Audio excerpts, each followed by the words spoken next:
Hi everyone! Let me show you how to quickly check and set up RustDesk on your tablet for Slimrate support. First, enter your password and unlock your tablet. Swipe up to open the app menu.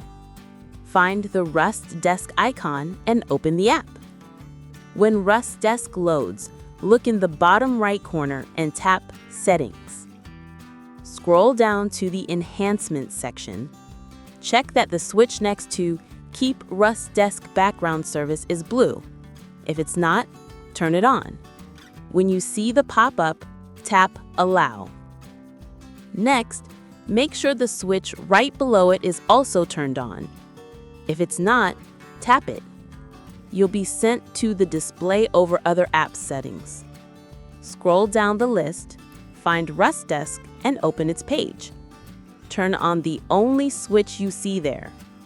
Then tap the back arrow in the top left corner twice to return to RustDesk. Now, to the left of Settings, tap Share Screen.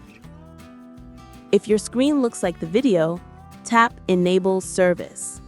You'll see your login and password. Save these for support. But first, double-check that all the switches at the bottom of the page are blue and turned on. The first one is on by default.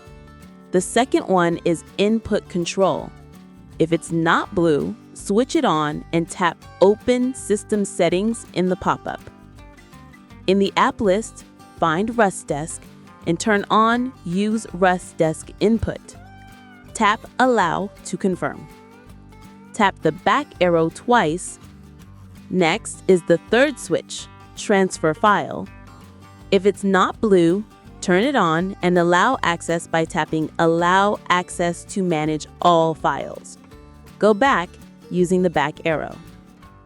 If the last switch, Audio Capture, isn't blue, tap it. When the prompt appears, choose the very first option while using the app. That's it. RustDesk is now set up and ready to go. Be sure to send your login and password to the Slimrate support team so we can help you whenever you need it. And a quick reminder, never share your RustDesk login or password with anyone except Slimrate support. That's really important. Thanks for watching and see you in the next videos.